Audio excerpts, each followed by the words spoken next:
I can't give you what you need. I just need time and space to work on myself, to heal, and I can only do it alone. Work is just so busy right now. I'm just not ready for a relationship. Right person, wrong time. You deserve someone that can love you the way you deserve to be loved. It's not you, it's me. Do any of these vague excuses sound familiar? If so, you probably heard them from your avoidant ex when they abruptly discarded you or broke up with you on a slow fade out. And it gave you no sense of closure whatsoever. And the harder you pushed for closure, when you pushed for answers, the more vague they got, or they just ghosted and disappeared altogether. And it is crazy making because the relationship felt like it was going wonderfully. You felt like you were on cloud nine, that you had finally met your person, your twin flame. You felt seen, heard, wanted, validated. You felt all of that, and then it's over. And all you're getting are these vague, nonsensical excuses. The reason why avoidants will give these vague excuses, especially dismissive avoidants and fearful avoidants that lean heavily dismissive, the reason that they give these excuses is due to a lack of self-reflection. This is a person that does not reflect on their feelings. They've had their fears triggered. And when their fears get triggered, they deactivate. They take their feelings for their partner, they suppress them. They bury them. They completely detach from their feelings and they don't allow themselves to access those feelings. And because they don't reflect on their fears and they don't reflect on their feelings and they refuse to think about it, they can't articulate it to their partner. Because think about it this way, if you refuse to think about your feelings, if you refuse to reflect on them, how can you possibly explain them to another person in a coherent manner? You can't. And that's where those vague excuses come from. Because this person is filled with fear. Their fears were triggered, but they refuse to think on it. They refuse to reflect on it. And they have to come up with some explanation as to why they want to run away. They act out on these fears, but they refuse to analyze the fears. And this all goes back to childhood. This was a person that was emotionally neglected by their parents or caretakers. They weren't given the love and the nurturing in the way that they needed as a child. Their feelings were routinely dismissed, if not outright reprimanded. So what you get is a person that was never shown how to process emotions or discuss them. When negative emotions arise, they've learned to bottle it up, suppress it, to run from it, to stick their head in the sand like an ostrich, just make the problem go away by avoiding it. That's why they're called avoidant. They avoid.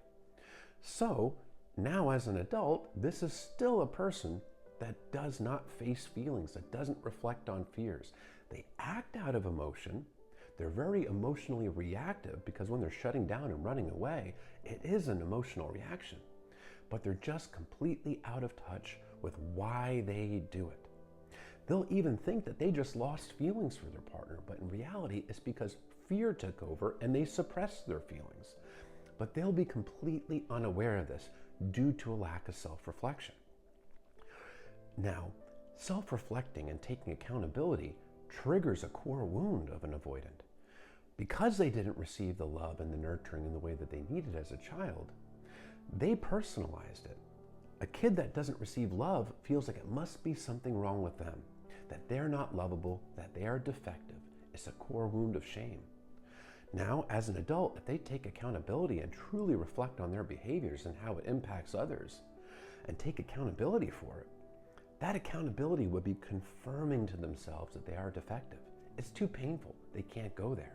So they do their best to just detach and suppress these emotions and to suppress any kind of self-reflection. So these vague excuses come from a person that has no self-awareness whatsoever and no awareness of why they behave or feel or fear what they do. They have very specific sets of fears that get triggered that cause them to deactivate, shut down, and discard a partner. Fear of abandonment. They've learned to associate emotional closeness with abandonment. So if they're in a relationship where things are going well, it triggers those fears and they feel like they have to run away to keep themselves safe because as a kid, emotional closeness wasn't safe. So as an adult, it still feels unsafe, even if in reality it is safe. They also fear rejection. Rejection is terrifying to them. And they also fear engulfment, which is the fear of losing their independence in a relationship to somebody who's ultimately going to abandon and reject them. So when they've deactivated and they're giving you these vague excuses, it's because their fears have been triggered, but these are fears that they refuse to reflect on, they've refused to think about it, refused to think about their behavior or reflect on it. Now, these nonsensical answers are the end result. It is difficult because it doesn't feel like closure, but it is your closure, whether you like it or not. This person is telling you that they are emotionally unavailable and they don't self-reflect. That is a very difficult person to be in a healthy relationship with. A person that doesn't reflect on themselves, that doesn't reflect on their feelings, and has no self-awareness and is emotionally walled off. It can be a very, very painful thing to accept, but it is reality because what they're showing you is, at least at this point in their lives, they are not relationship material. That closeness, that bond, that deep love and commitment that you're looking for, this person is not willing or able to do that at this time. Yes, they can heal. They can learn to self-reflect. They can learn to take accountability. They can learn to become secure and emotionally available. But they have to want it. No matter how badly you want it for them, if they don't want to go there, they're not going to change. But when they're doing this, what they're telling you is that they are entrenched in their own avoidance. They're not interested in changing. They are running from problems because that's how they've learned to self-soothe. So that is your closure. And recognize you didn't deserve that. Regardless of the wounds, the unhealed issues that are causing this, we can have empathy with that. It still doesn't mean that you deserve to be treated this way because you wouldn't have done it to them. You wouldn't have blindsided them or slow faded out on them. You wouldn't have ditched them and only given them vague excuses. Recognize your worth. You deserve better than that. You deserve somebody that would invest the same energy, time, love, and commitment in you that you would in them. And don't sell yourself short.